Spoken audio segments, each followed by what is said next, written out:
Welcome, Debz Cooper, Global Stressologist here. Let's see if we can get this in camera. Thank you for joining me here today as I talk about how to combat fatigue. We've had a change of season in New Zealand and it's definitely fatiguing energy, which would be the nicest way of putting it. So thank you for joining me live or not, or watching on a replay. I'd love to know where you are and if this is live or a replay. So I want to say to you, grab some pen and paper or note-taking device, whatever it is, because I've got some really great tips on, and I say how to combat fatigue, because it is something that can just take you out. And when I say take you out, it can take you out at the most inconvenient times. So first, let me just look at my screen here. I'm just going to read this because I did pull this up, because you know how sometimes I love the dictionary and other times I don't. So there is a meaning to fatigue. Now, I know my meaning, and you know yours, but I'll let you know what the dictionary says. There was two meanings. One is extreme tiredness resulting from mental or physical exertion or illness. He was nearly dead with fatigue. Ooh, that sounds a little bit okay. And then the other one, what actually triggered me, was weakness in mental or other materials caused by repeated variations of stress, mental fatigue. And that's actually the dictionary meaning. In New Zealand, we call it buggered. We're buggered. We're shagged. We're pooped. We're exhausted. Literally, fatigue is ugh. And you know when you've had that, because we all actually have it. We all have a level of fatigue sometime in our life. Now, when I read the dictionary one, and, you know, I said it got me a little bit triggered. And it was actually the weakness in mental, because I believe that we all have a really mental, which is our mindset, strength. But sometimes there is those wobbles that come in. I just personally didn't like the word a weakness in mental materials. But it's a mental fatigue. And sometimes your body can be going, but your mindset's like, I can't do anymore. I can't do anymore. Or even the other way around. You've got your mind's racing 20,000 miles to the hour. I don't know if that's actually legitimately a thing that happens. Or you're lying in bed and you're thinking all these things and your body is so exhausted and you just want to lie there and, you know, shut your eyes and your mind's going da-da-da-da. So your body has that physical fatigue, yet your mindset doesn't. So it was quite interesting, just literally what was that word fatigue. And as I said, what we call it in New Zealand, exhaustion, shagged, pooped, buggered. But it can actually wipe you out. It doesn't matter what you call it, can wipe you out and you just can't think straight. You can't move physically. You can't. And it gets to that point when I had it this week when I was just so exhausted, or fatigue as we call it. And my partner said, what would you like for dinner? And I'm like, I don't care. And she's like, but you like to, like, what's going on? You like to eat and you like to know. And I'm like, I really can't make any decisions right now on what I want for dinner. And that was it. My mental capacity was just broken down into little pieces and I was just pooped. So you can call it whatever you want, but we all have it at some level. So tip number one I'm going to give you is, if I haven't given you any tips on what I've said to you already, is acknowledge it. You cannot run from anything. We know that. You cannot run from anything. So acknowledge it. Fatigue is a word. That's it. It is just a word, end of story. And nothing is permanent. Nothing is permanent in life. We think it's permanent and it's actually not. So even when I was thinking this and I was writing my notes last night and this morning, I was thinking as the sun was going down, I'm like, you know what, there's an analogy around this, I don't know what it is. But the sun goes down every night and it rises every day. Comes at different times and it has different brightnesses and different shades to it and wherever it happens. And it's the same for us. So nothing is permanent. It has our fatigue hits us differently each day, whatever angle it is. So just be aware that acknowledging it allows you to take the first step of healing. All you got to do is just go, oh, it's fatigue. That's what it is. That's it. End of story. You can deal with it or not, but as soon as you acknowledge it, the heart goes, oh, okay, we've got a label on it. We've got a label. So it's just a word or a label. The other thing is to listen, and clearly you're listening to me right here, but the other thing is listen up, because your physical body will not lie to you. Your mind might, clearly your mind may, but your physical body won't.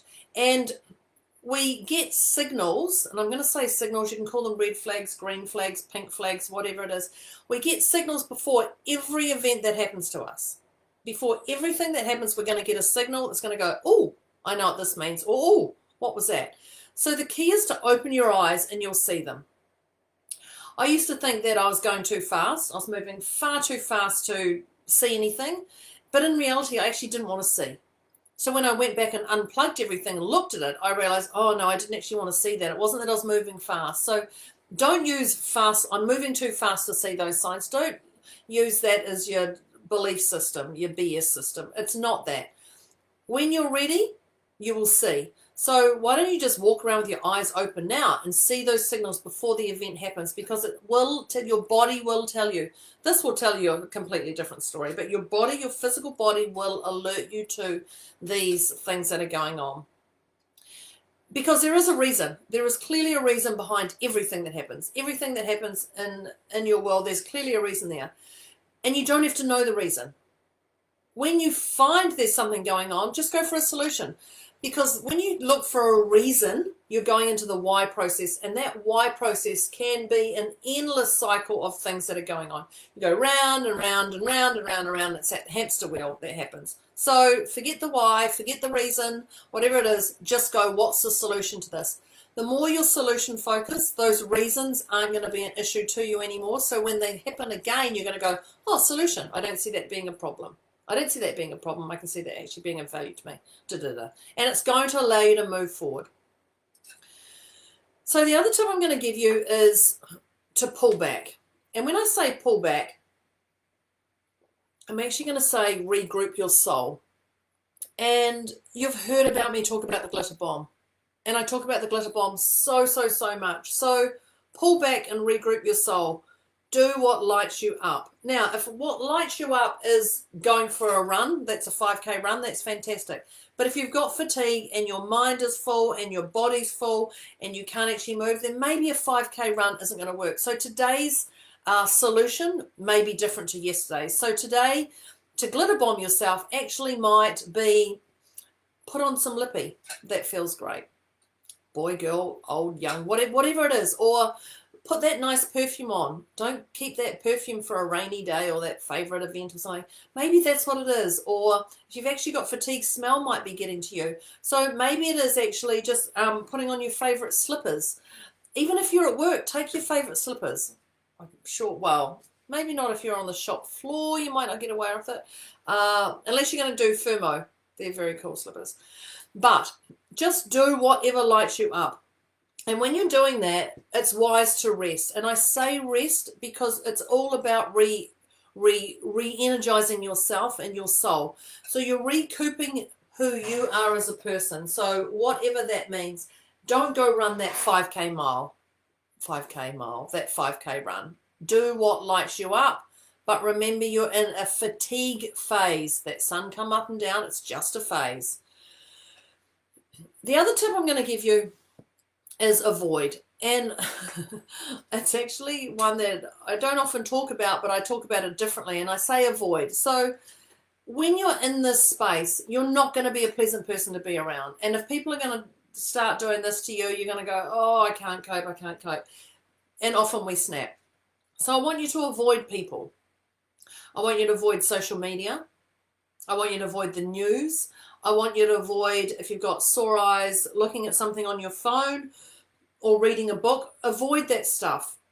Avoid anything that is pulling you backwards and you're feeling deflated by it. Anything that's deflating your vibe, basically, or anything that's fatiguing you. Anything that's fatiguing you, I want you to avoid. I want you to put it away and avoid.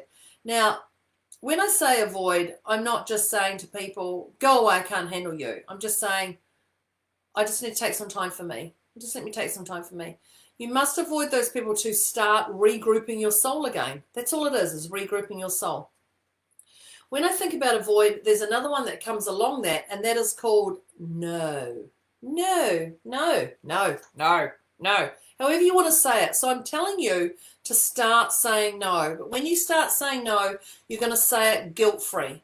Guilt-free. Like this is This is guilt-free. I can't do that today. No. No, thank you.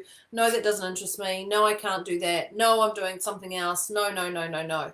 So you can leave an excuse. No, I've got something else on. That's fine. You can totally leave an excuse for people. No, I can't do that because this is more important, or I can't do that because. That's fine. But keep your excuse to minimum. Don't go, oh, I can't do that because, and then you run a marathon with your mouth, because the truth is I just want to hear a no or a yes. That's it. And when can we start working or not?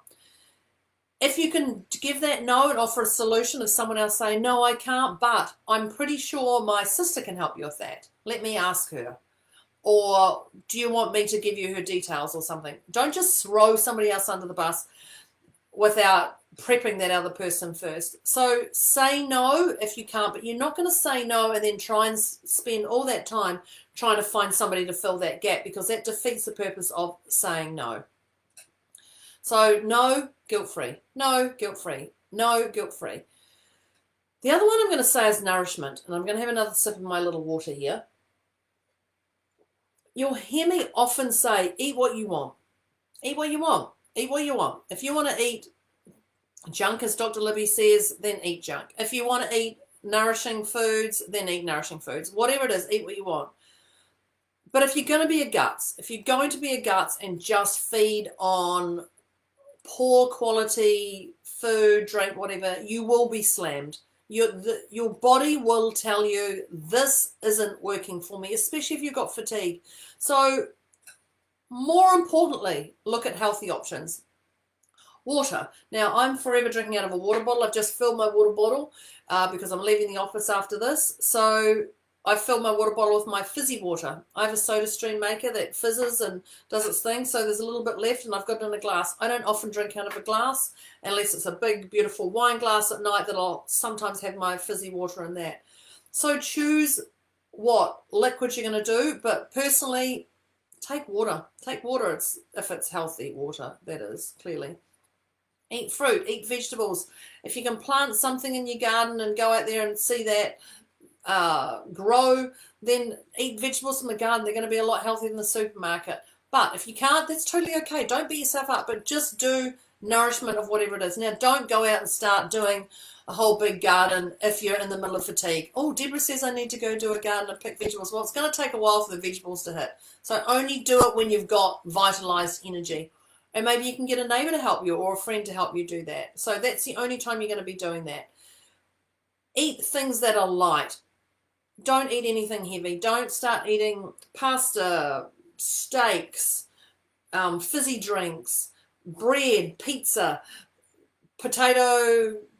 Don't go overloading all that stuff, because I can tell you now, your body is going to reject it, especially when you're in fatigue. You might feel good at the time, but it's going to come back and it's going to kick you. And especially if you're lying down, it's not a wise time to be doing it. So eat little and often, and just make sure it's light food.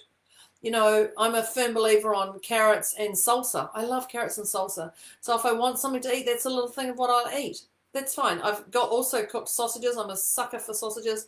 And I cooked sausages the other day, and I've cut them into little bite-sized pieces, and I had a couple of those for morning tea this morning.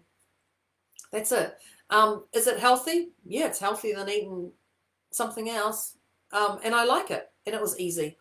So do what feels nourishment for you. The other tip I'm going to talk about is delegate. And this is really going to allow your mind to have that rest. And with that rest, your body is going to feel rested. So delegate as much as you can. Delegate as much as you can, but be realistic with your time frames. I'd love you to help me with this. Can you have it done by next week? Not, I'd love you to help me with this. Can you do it today? Most people don't have time in their day to do things that are suddenly dropped on them. So look at that time frame. Is it realistic? Because 2020 taught us what pivot was all about. You don't want to be pivoting too much. So delegate as much as you can to take that pressure off you. Because if you've really got fatigue and you're sitting there in that funk space and you're thinking about all the things you've got to get done by that deadline, it's time for you to start looking at it. So when I go from delegation, I'm jumping into reaching out. There's always somebody there who can help you. There is always someone there who can help you. Do not think that your mind goes, I have to do this alone. There's nobody out there who can do this. There's nobody I can delegate this to. There's always somebody. Find a friend, pick up the phone, reach out. People generally want to help you. People are not like, oh, I haven't got time for you today, da, da, da. Well, some people, most people generally want to help you. So if you message someone and say, hey, I'm having a fatigue day, or I'm having a low vibe day, or whatever you want to call it, I'm in a funk, or whatever you want to call it, and you're saying, this is where I'm at, have you got some time today to talk to you? They will find time to talk to you. If they don't, find somebody else. The other person you can talk to is me, because clearly I'm here for you. I am here for you. Reach out, talk to me. I can give you some tips, and I can shift you and send you on your way as quick as can be. This is what I love to do. Find solutions to whatever's going on. So reach out. Don't let yourself sit in that fatiguey space. But be aware that some people have ulterior motives. And their motive might be, come on, you need some fresh air, and you don't want that fresh air. So just be aware that you might, if you reject them, there might be some kickback in that. And my favorite tip I'm going to give you is change the shite that is happening around you. Change whatever is going on. And you're better to do it now, because you might be in a fatigue state, or you may have had fatigue 3 months ago, and then you've bounced back and you've been all good. And now you're going back into it, and you know what's going to happen to you. You know you're going to be off work for a week. You know your income's going to be affected. You know your moods are going to be like this, whatever it is. But because you didn't deal with it 3 months ago, it's coming back now, and it's coming back at a different level. So change whatever is happening around you that's giving you this fatigue. Don't run the same story, because you're going to deal with the same stuff over and over and over again until you do, and each time it gets higher and higher and higher. So it's much easier to deal with it now at the level you're at than in 3 months, 6 months, 1 week, whatever it is. Don't avoid anything. You know, at the very start I talked about acknowledging. Just don't avoid anything. Just get it done, tick it off your list. And I'm here for you. So today I've given you the things that will get you back on track. I've given you the things how to combat fatigue. You've got the tips, you've got them. But if you do not change your lifestyle, you'll be in this place again. You'll be in the same situation again and again and again and again. And it's going to drain you from this. So you've got some tips here. It's now time for you to action them and do something about it, how to combat fatigue. And worst case scenario, you have to reach out to me and get some help. And best case scenario, put this down here, best case scenario, you have to reach out to me and get some help. So either way, don't let yourself sit in this funk place. There is always help for you, and there's so much love out there for you. So this is Debz Cooper signing off, Global Stressologist. Thank you for joining me on how to combat fatigue. Any comments you have, just put them into the comments. Other than that, I will see you next week. Thanks a lot. Bye.